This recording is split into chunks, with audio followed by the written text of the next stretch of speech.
Thank you for joining us on the program today. I'm Anne Nwawado. Here's what's coming up on the world today. The UN aid chief Martin Griffiths to travel to Middle East to support negotiations and getting aid into the Gaza Strip. The U.S. Pentagon directs nuclear-powered carrier, the Dwight Eisenhower, to the Middle East to provide support to Israel.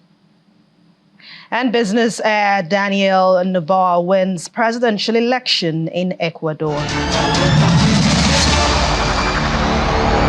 Welcome our viewers here in Nigeria and around the world. Thank you for joining us on the program today. Let's begin in the Middle East, where Israel is carrying out a major attack on Hamas militants in the Gaza Strip. Here's the latest we have cleaned this hour. The British Prime Minister Rishi Sunak confirming 6 British people have been killed in attacks by Hamas on Israel, and almost 200 people were taken hostage on Saturday last week. He says a further 10 British citizens are still missing. The Prime Minister is addressing the House of Commons today about the situation in Israel and in the Gaza Strip. In the meantime, the U.S. Secretary of State Antony Blinken has been discussing humanitarian aid to civilians. He is currently back in Israel, and we'll have more on this later. But in a statement which was released earlier today, he had underlines America's firm support for Israel's rights to defend itself from Hamas terrorism and reaffirmed U.S. determination to provide to Israel government with that it needs to protect its citizens. The White House is still hoping that the Rafah crossing on the Egypt-Gaza border might open even for a few hours today, and that some people are allowed to leave Gaza ahead of the Israeli offensive in that area. Both Israel and Hamas have denied that a truce is taking place today to allow the movement of aid and some foreign nationals. And the Israeli Prime Minister Benjamin Netanyahu says that he has held meetings with families of hostages taken by Hamas. He also said he listened with tremendous pain to the stories of the families, embraced them, and spoke of his commitment to reunite them. Well, Israel is still preparing for its ground invasion of Gaza against Hamas militants, promising to attack by land, air, and sea. On Sunday, Israel turned on water pipes into Gaza, having restricted supplies as part of its blockade. This was confirmed by White House Security Advisor Jake Sullivan.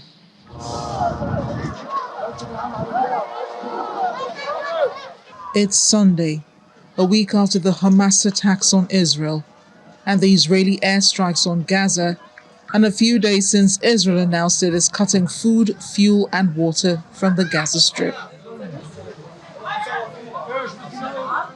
But on Sunday, Israel opens the water pipes into Gaza. Residents queue for water in Khan Yunis at water distribution stations.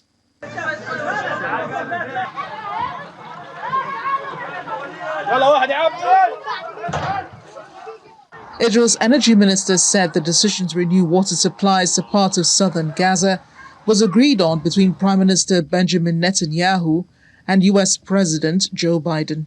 Hours before, Mr. Netanyahu vowed to demolish Hamas as his military prepares to move into the Gaza Strip in search of Islamist militants whose deadly rampage through Israeli border towns shocked the world. Defense Minister Yoav Gallant says Israel has no interest in waging war on its northern front, and that if the Lebanese group Hezbollah restrains itself, Israel would respect the situation along the border as it is today. He says sporadic fire across the Israeli-Lebanon border over the past week has raised concerns that fighting with Hamas militants in Gaza could escalate into a broader conflict. Meanwhile, several people were feared dead after an Israeli airstrike on a building in Gaza's Al-Shati refugee camp, as civil defense forces and residents worked on finding survivors. The Palestinian Health Ministry said early on Sunday that 300 people, mostly children and women, had been killed, and 800 more had been injured in Gaza during the last 24 hours. And as the war continues between Israel and Hamas, the UN Under-Secretary for Humanitarian Affairs and Emergency Relief Coordinator, Martin Griffiths, says that he will be traveling to the Middle East to support negotiations on getting aid to the blocked Gaza Strip. He also says his office is in deep discussions with Israel, Egypt, and others regarding this. He has asked both sides not to attack civilian infrastructures and to do more to protect civilians. I shall be going to Cairo tomorrow to meet the Egyptian leadership, to press them to help us, and they have been very helpful. We need, of course, Israeli agreement as well. We've been negotiating strongly with them. And then, of course, we need the support and the viability of operations in Gaza. As important as access and aid is adherence to the rules of war. We've heard so much about it. And there seems to be stories about it being in conflict. The rules of war are not in conflict with actions in war. There are ways to control those actions as they pertain to civilians. Civilian infrastructure, hospitals, classic case, and the health system, of course, in Gaza generally, but in the north in particular, is collapsing before our very eyes. Water supplies are cut, stocks are pretty well out in most of these hospitals. These are civilian infrastructures, and they also are protected by international humanitarian law from attack. They must not be attacked. They must be places of safety. Let's take a dive into the situation in the Gaza Strip. Just today, Israeli airstrikes darkened the Gaza city skyline. Medics volunteers were seen rushing to Gaza's Al-Shifa hospital after being injured in an Israeli strike. 5 medics were killed in the attack, according to a hospital statement. The bombardment reportedly went on all night on Sunday, with residents saying it was the heaviest pounding yet in 9 days of conflict. Volunteers and medics also carried out bodies and an injured man from a building in Khan Yunis. We'll have more on this later. We'll also see the Israeli military, which massed tanks on Gaza's border in preparation for the ground offensive, saying that it is targeting Hamas and its infrastructure in response to last week's deadly attacks. National leaders in the European Union are backing Israel's right to defend itself in line with the humanitarian and international law. The chairman of the Leaders' Summit, European Council President Charles Michel, also reiterated the position in a video statement, confirming the leaders will meet for a video conference on Tuesday. While many European Union leaders have discussed statements on the Hamas attack since it took place over a week ago, Sunday was the first by the European Council as a whole. We condemn, with strongest possible words, Hamas and its brutal terrorist attacks against Israel and its people. There is no justification for terror, and we call for the immediate and unconditional release of all hostages. We stand in full solidarity with the people of Israel, and Israel has the right to defend itself in full compliance with international law and international humanitarian law. Ladies and gentlemen, this conflict has many consequences, including for us in the European Union. And that's why I took the decision to convene an urgent European Council. We'll focus on 4 points. First, we must work towards urgently providing assistance for the basic needs of most vulnerable civilians. And it must be done in full accordance with the humanitarian law. Second, everything must be done to avoid regional escalation, and strong engagement with regional actors is thus key. We must continue to work towards a sustainable peace based on a 2-state solution, and this should be based on renewed efforts in the Middle East peace process, such as the Peace Day initiative. Third, the conflict could have major security consequences for our societies. It has the potential to worsen tensions between communities and to feed extremism. Finally, there is a major risk of migration and movements of a large number of people to neighboring countries. Ladies and gentlemen, the Union has always been and must always be a steadfast advocate for peace and respect for international law, as in the case of Russia's war of aggression against Ukraine. Speaking of European leaders, France's Foreign Minister Catherine Colonna has called on the Israeli government to allow the humanitarian aid to enter the besieged Gaza enclave. She was in the Egyptian capital meeting with her counterpart Sameh Shoukry. According to her, humanitarian aid must be allowed into Gaza because it is unacceptable to let women, men and children who are not responsible for the crimes of Hamas suffer this way. Mr. Shoukry says that Egypt is ready to deliver aid, receive third country nationals, and allow Palestinians for medical reasons once the Israeli government opens Rafah border from the Gaza side. But earlier today, 8 trucks were seen lining up in Egypt's Al Arish city as they awaited permission to move to the Rafah border crossing.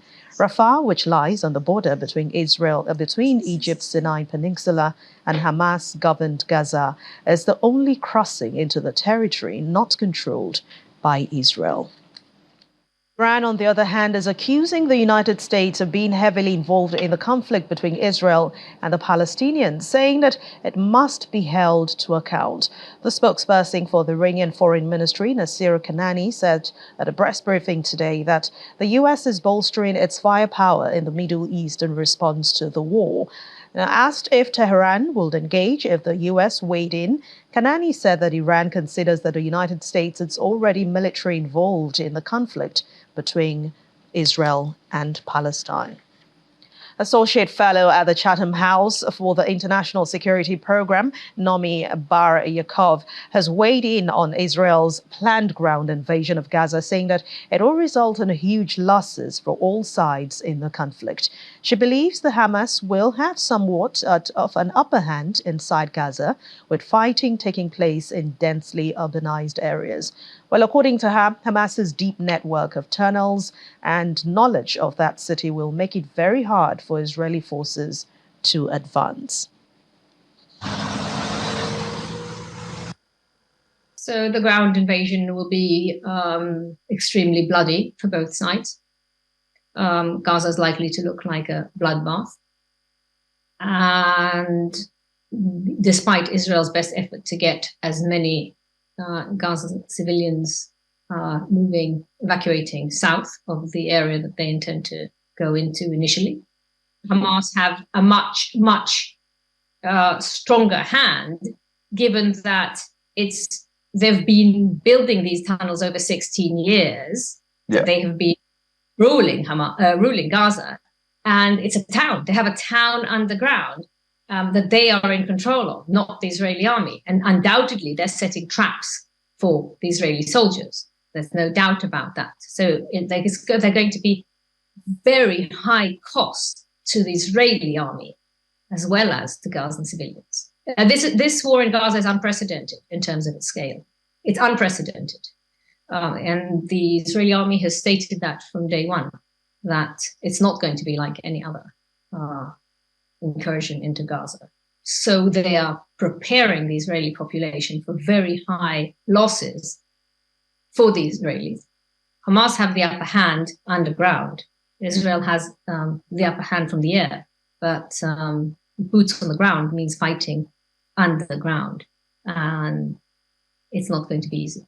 No, I don't think a takeover of the entire Gaza Strip is going to be quick. I don't think anybody is planning for a quick takeover. I think the fighting is going to be horrific, and it's going to be zone by zone as such, which is why, for the time being, they have asked for the north to be evacuated past the Gaza River.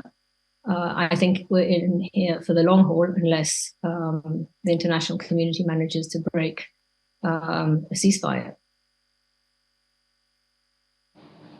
More than 2,000 people have died since Israel began its retaliation. But let's go to VOA's Linda Grunstein in Jerusalem for more on this. Hello, Linda. It's good to see you. Hello, good evening.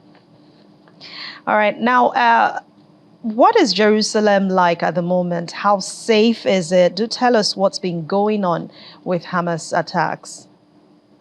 Well, until, today, Jerusalem was relatively safe. There were a few rockets the very first day of the conflict, and then it sort of stopped. But about 2 hours ago, while the Israeli parliament was meeting, there was a large barrage of rockets fired at all different places, including at Jerusalem. In fact, it landed in my neighborhood. I don't know what the target was. As far as I know, there are no injuries.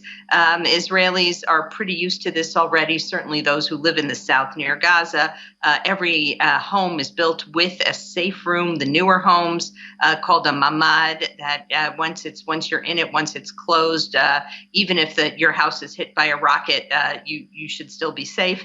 And older buildings have a shelter in their basement usually. So at least in Jerusalem, life is somewhat normal, although the streets are pretty deserted. I just left the gym an hour ago, and it was 6:30 in the evening Jerusalem time, and the streets were empty like it was midnight.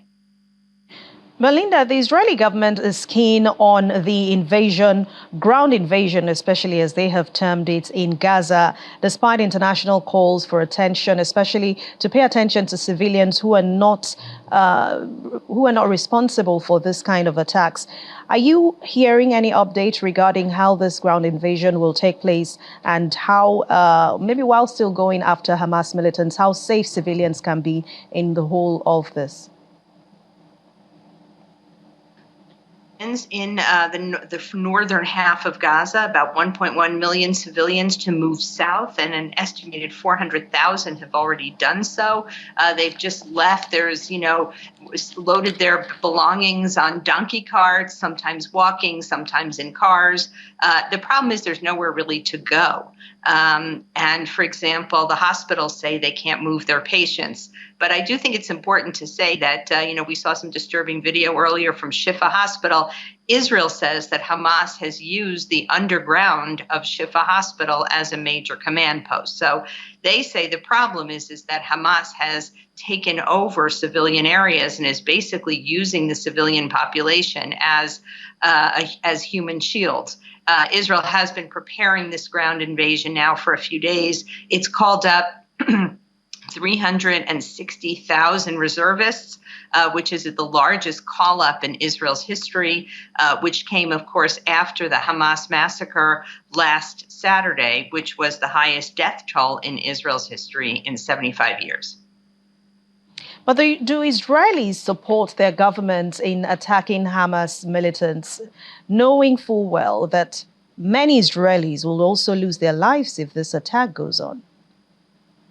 So, Israel and Hamas have been having these repeated rounds of conflict now for decades, and it's every few years, and whether it's a few days or a few weeks, there's a round of conflict, and then everything goes back to normal, and then Hamas builds up its weapons again, and it starts again. I think there is a sense among the vast majority of Israelis that Israel can no longer live with Hamas with any kind of military power, that it wants to get rid of Hamas once and for all, and that the current situation is just not tenable. So you do see a tremendous support, especially for the army. I mean, there are a lot of questions being asked on the intelligence level. How did Israel miss it? Israel's head of the Shin Bet intelligence service just wrote a letter saying I missed it, I'm responsible. There are lots of questions of how this happened. But now that it did happen, I think Israelis are united behind their government and especially behind their army. Let's talk about the military support from America. Now, there are certain things America has already sent to Israel. Number one, the nuclear carrier America sent off to the Middle East. Last week, another shipment of weapons arrived in Israel. Government has thanked America, but how important is it to have military support at this time? And are there other weapons that Israel will be expecting coming from other parts? Well, it's first of all an important show of moral support. The U.S. carriers being here and being off the coast of Israel, that does send an important message. As well, every time Hamas sends a rocket that is aimed towards a populated area, Israel shoots it down with an Iron Dome missile. Now, those Iron Dome missiles cost $100,000 each, and while Israel has a fairly large stockpile, it's gone through thousands and thousands of Iron Dome missiles. So the United States has said it will resupply Israel with that, and has basically said that it will supply Israel with whatever it needs to defend itself. All right. Thank you very much, VOA's Linda Gretstein, for your contribution on the world today. Please stay safe. Thank you. Thank you. To other stories now, more than 2,000 people have died since Israel began its retaliation for the attacks by Hamas on the country last Saturday. Associate Professor of International Relations and Diplomacy, Dr. Mukhtar Imam, says that while it is impossible for Israeli forces to distinguish Hamas militants from innocent civilians, it does not absolve Israel of bearing the greater responsibility in Palestinians' frustration and aggression over the realization for statehood. The crisis in Palestine did not just start yesterday. It did not just start with the ongoing conflict between Israel and, of course, the Hamas in Palestine. All of these basically have taken time with the Balfour Declaration from the 2nd of November in 1917 up till the period of 1947-48, when the first Nakba, by the way, a Nakba is mass exodus or mass exiting of people or alienation of people from a particular place. All of these have culminated to basically transform into what we are witnessing currently. To answer your question, the truth of the matter is Hamas is struggling for what every other Palestinian is struggling for. And so Hamas is more or less an ideology.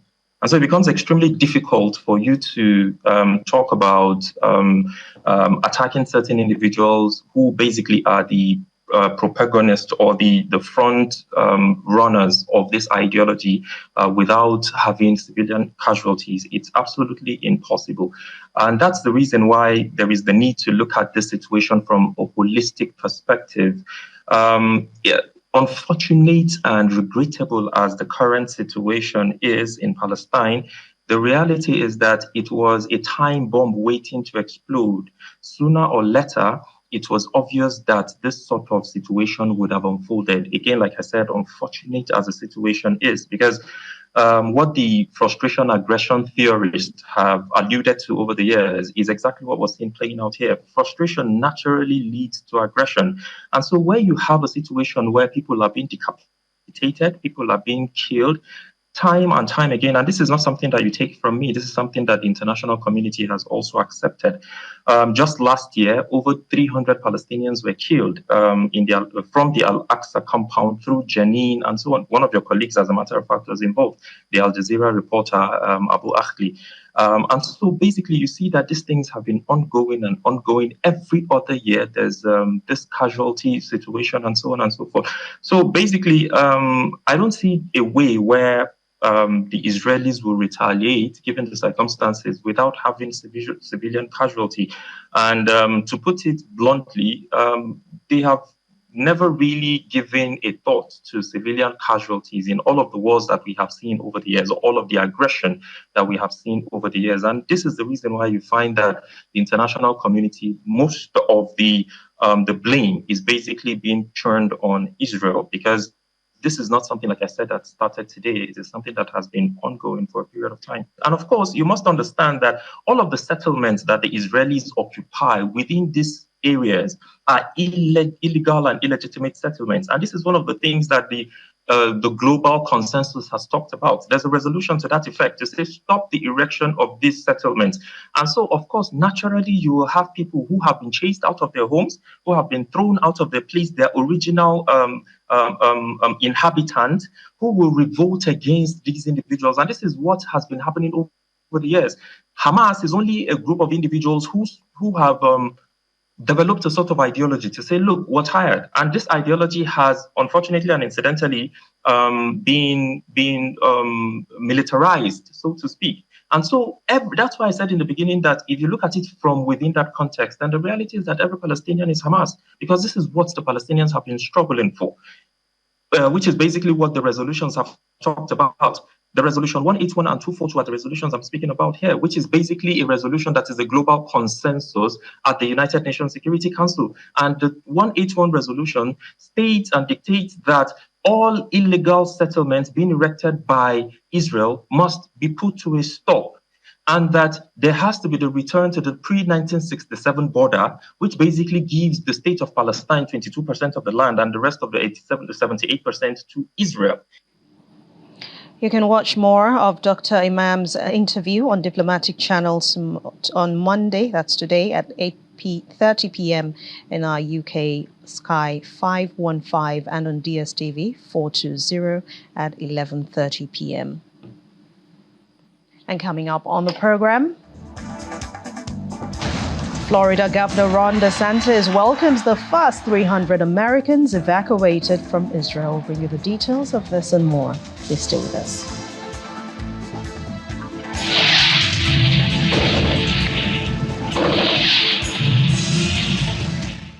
Welcome back. And staying with the war between Israel and Hamas, U.S. Secretary of Defense Lloyd Austin was in Israel just last week. He took the time to sit with U.S. troops at a Nevatim Air Force base, checking in on the shipment of supplies for Israeli Defense Forces. Mr. Austin told the troops he appreciated their work, saying the Israelis would likely need a lot more stuff. But earlier in the day, he said the Pentagon was ready to deploy more military aid to Israel as Israeli forces prepare for the ground invasion of Gaza. I really just wanted to come by and say thanks from me. Thanks from the President of the United States. Thanks from the leadership of Israel. Again, you're playing a big part in a really, really important endeavor here. And the Israelis are doing what they need to do to protect their sovereignty and protect their people. They're going to need to do a lot more. They're going to need a lot more stuff. And some of you guys will probably pass through here 3 or 4 times. But I really appreciate what you're doing. And thanks for doing it so well. So keep up the great work. Meanwhile, the Pentagon has directed the Dwight Eisenhower Carrier Strike Group to move to the eastern Mediterranean. It will take between 1 week and a week and a half to reach the region. The nuclear-powered carrier, commissioned in 1977, first carried out operations during Iraq's invasion of Kuwait. That carrier, also known as the Ike, had 5,000 sailors and can carry up to 9 squadrons of aircraft like fighter jets, helicopters, and those capable of carrying out intelligence, surveillance, and operations. The carrier will be accompanied by other ships like the guided missile cruiser Philippine Sea, guided missile destroyers Gravely, and the Mason. The ships were forced to protecting themselves in the carrier, and while they can carry out offensive operations, they are not best suited to act as a missile defense system for Israel, which already has sophisticated systems in place. Well, we can talk some more about the bombardment of Khan Yunis neighborhood in the Gaza Strip by Israeli forces overnight. Residents have described that attack as the heaviest pounding yet in 9 days of conflict.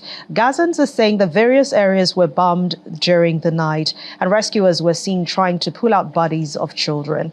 Israel has not confirmed a ceasefire in southern Gaza, even though security sources in Egypt say that a deal had been reached to allow foreigners out of the besieged Palestinian enclave and aid to be brought in. Meanwhile, civilian defense personnel say that they are struggling to extract even more bodies trapped under the rubble. Amid a lack of equipment and lack of resources, they say more than 1,000 bodies are under the rubble across the Strip. One officer says that priority now is to extract matters from under the rubble, despite limited capabilities. In the meantime, the United States is offering Americans in Israel and their immediate relatives evacuation by sea from northern Haifa to Cyprus. But one U.S. Embassy spokesperson confirmed this, saying that those being evacuated need to show verified documents. The U.S. has told citizens in Gaza to get close to the crossing so they could move out. The U.S. has estimated the number of dual citizen Palestinians, Americans in Gaza as 500 to 600 among the enclave's population of 2.3 million, and Washington hopes to get many of its nationals out of harm's way. Yeah, hi. I'm here to get on the ship to go to America. Well, the ship is taking us to Cyprus, and we have a flight booked from Cyprus to Dallas.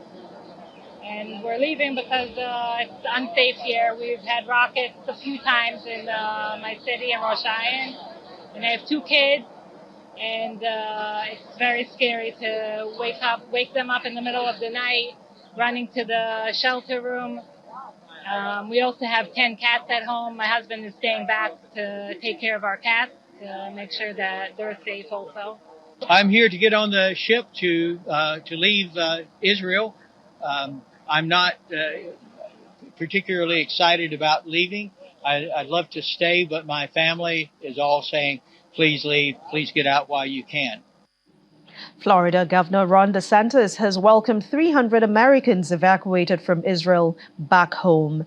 Governor DeSantis was seen greeting passengers as they disembarked. Americans in the U.S. and Israel have expressed frustration with the pace of the U.S. government's efforts to evacuate citizens from the region. We were happy to be able to welcome the first plane load back to Florida. And there are times when leadership is called for, when there's a devoid of leadership, you got to step up and answer the call. And that's what we did here.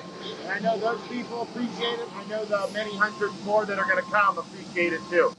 U.S. Secretary of State Antony Blinken, who was mentioned earlier, returned to Israel today for meetings after having done some shuttle diplomacy between Arab states in a bid to prevent a wider war from erupting after an attack and a hostage taken by Palestinian Hamas militants and an Israeli bombardment of the Gaza Strip. Mr. Blinken was last in Israel on Thursday as it prepared a ground offensive in the Gaza Strip, a retaliation for the deadly Hamas attack on civilians, and has also been to Qatar, Jordan, Bahrain, United Arab Emirates, Saudi Arabia, and Egypt in the intervening days. To fallout of the war between Israel and Hamas, an Illinois man has been charged with hate crimes for stabbing a 6-year-old Muslim boy to death and wounding his mother in an attack that targeted them for their religion and as a response to the war. Will County Sheriff's Office released a mugshot of the suspect, who's 71-year-old Joseph Zuba, who was charged with first-degree murder, attempted first-degree murder, 2 counts of hate crime, and aggravated battery with a deadly weapon. The boy was stabbed 26 times with a military-style knife with a 7-inch serrated blade. The sheriff's office said in a statement that the 32-year-old woman had multiple stab wounds and is expected to survive that attack that occurred on Saturday in Plainfield Township, which is about 40 miles southwest of Chicago. Started attacking her. How can anyone do that to a little boy? He attempted to choke her and said, "You Muslims must die," and attempted to stab her and stabbed her. And she went to the bathroom and called 911. And this was all, in her own words, seconds. And by the time she came out, her son had been stabbed 26 times. Our Washington correspondent Maria Burt joins us now for more. Hello, Maria. Good evening. How are you? Very well. Now, this war has drawn all sorts of feels, some in support of Israel, others in support of Palestine. But the stabbing of a 6-year-old boy 26 times is a hate crime. But is it a reflection of the thoughts of some Americans on the ongoing conflict in the Middle East? Is this what people think? Yes, you are correct.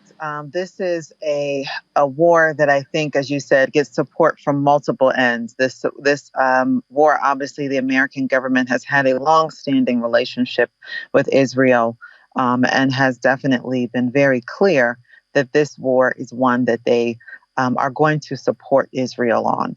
But as you stated, there are many supporters of Palestinians here in the United States. And just to be very clear, the American government has also come out and stated that they, too, support anyone that is being harmed and killed and any civilian. So they don't, of course, agree with any civilian casualties, whether or not they're in the Gaza or whether or not they are in Israel.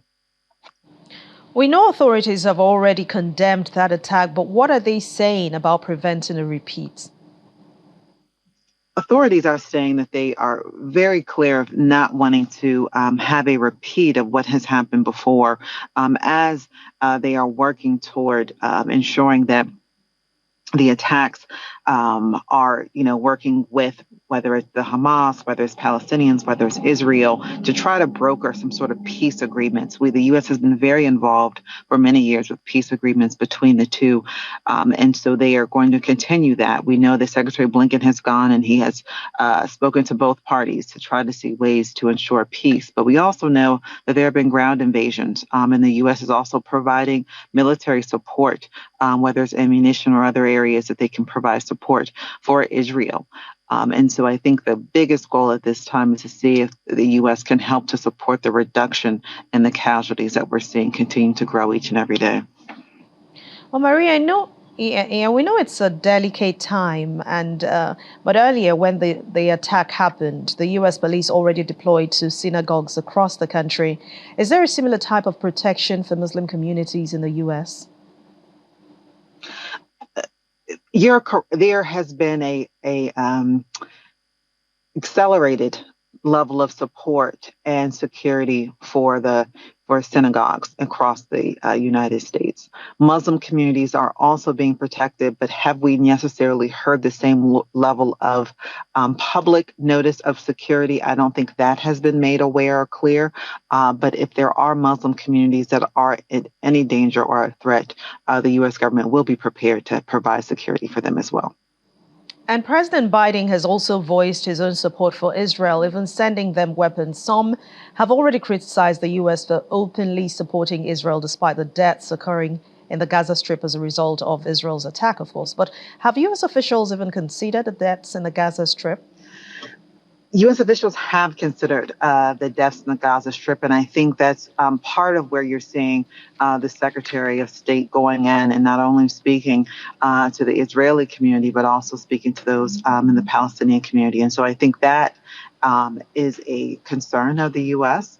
As you stated before, there is a very large Palestinian population. This has become a very divisive issue in the United States, specifically on our college campuses, and the concern around the Gaza and concern around the treatment of individuals and the deaths that have been occurring even prior to the bombing on the Gaza and the imprisonment. So there's a host of very deep issues that many Americans are concerned about. And so I think the government is trying to respond to that. But again, we also know that the Israeli-U.S. relationship is long-lasting, and one that we're even potentially seeing the president could be making a visit to Israel. All right. Thank you very much, Maria. Thoughts and prayers are with the families of all those involved in this. Thank you so much, Maria Bird, our Washington correspondent, for your contribution on The World Today. And still ahead on the program,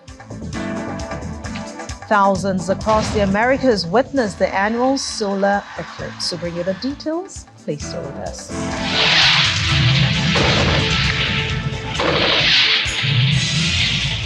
Welcome back. Let's switch gears now to politics. Let's begin in Poland. This weekend, they had the general elections. The exit polls show the incumbent Law and Justice Party narrowly ahead, though the Liberal opposition appeared to secure a majority, raising the possibility of an end to 8 years of nationalist rule. If the outcome is confirmed by official results, then the vote will mark a massive turnaround, which was feuded by the European Union over the rule of law, media freedom, migration, and LGBT rights since it came into power back in 2015. The IPSOS exit polls gave PIS 36.8% of the vote, which will translate into 200 lawmakers in the 460-seat parliament. Opposition parties led by Liberal Civic Coalition, the KO, were projected to together win 248 seats, while the KO seen winning 31.6% of all ballots cast. Partial official results are due to be published later today. The director of a Battery Foundation Democracy and Civil Society NGO think tanks, Ewa Kulik, is made up of several opposition parties, will still face challenges if it has managed to take power in the wake of elections that has shaken the ruling party and showed how deeply polarized the Central European nation is. Poland's liberal pro-EU opposition looks on track to form the next government after official partial results and exit polls showed the ruling Nationalist Law and Justice losing their parliamentary majority in the nation's most pivotal election in decades on Sunday. But the presence of PIS allies as important public institution could frustrate attempts by the coalition government by the opposition to deliver on promises to voters. And the Ewa Kulik, who heads up the Battery Foundation, which is a democracy and civil society NGO based in Warsaw. Poland is polarized, that there is, I would say, two Polands in a way. There are people who are voting for peace, and whatever it does, you can see that the results will be as the exit polls say. Almost 7.5 million people voted for peace, regardless of what they have been doing. So that's their stable electorate. But it also shows that more people are against the rules that we have been witnessed for 8 years, and they want the change. When you look who voted for the three democratic opposition groups, you would see that it's the first time that so many people who were not participating in the elections before decided to go to the polls, and that this enormous turnout, something that I'm so proud of, the turnout, it is like we set a record. It wasn't such a turnout even in 1989 when Poland was getting out of communism. This really shows that people cared about democracy. In fact, they went to the polls in such numbers and that they will stand in line till 3 o'clock. That's for me the most optimistic and hopeful. Business heir Daniel Noboa on Sunday won Ecuador's presidential election, vowing to rebuild the South American country, which is struggling with a weak economy and rising crime and violence. 35-year-old Noboa, a surprise qualifier for the runoff in the early election, has pledged to improve the economy, create jobs for young people, as well as to house dangerous criminals on prison ships. His supporters celebrated across the country, noting that he's a politician who comes from outside traditional politics and his youthful vision.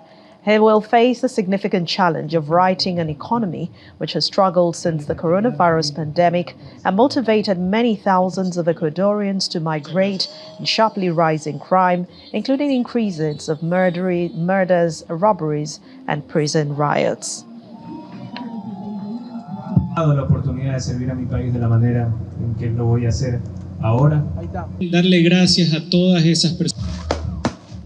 At least 189 people have been rescued after a boat capsized in the Democratic Republic of Congo. One survivor says all the body was underwater except his head. I clung to a wooden part of the boat until some people arrived with a canoe to save me. In his words, more than 40 bodies have been recovered so far, while rescue workers are still searching for 167 still missing. The boat was reportedly overloaded.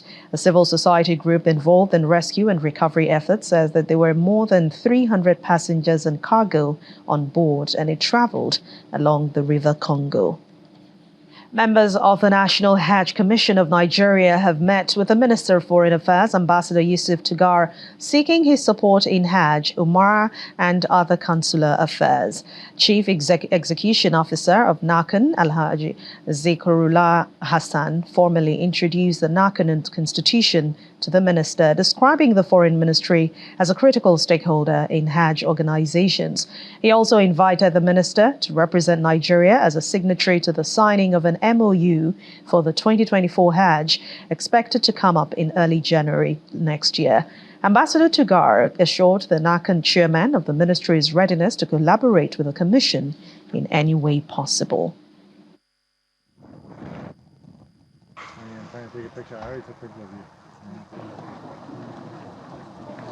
That's crazy.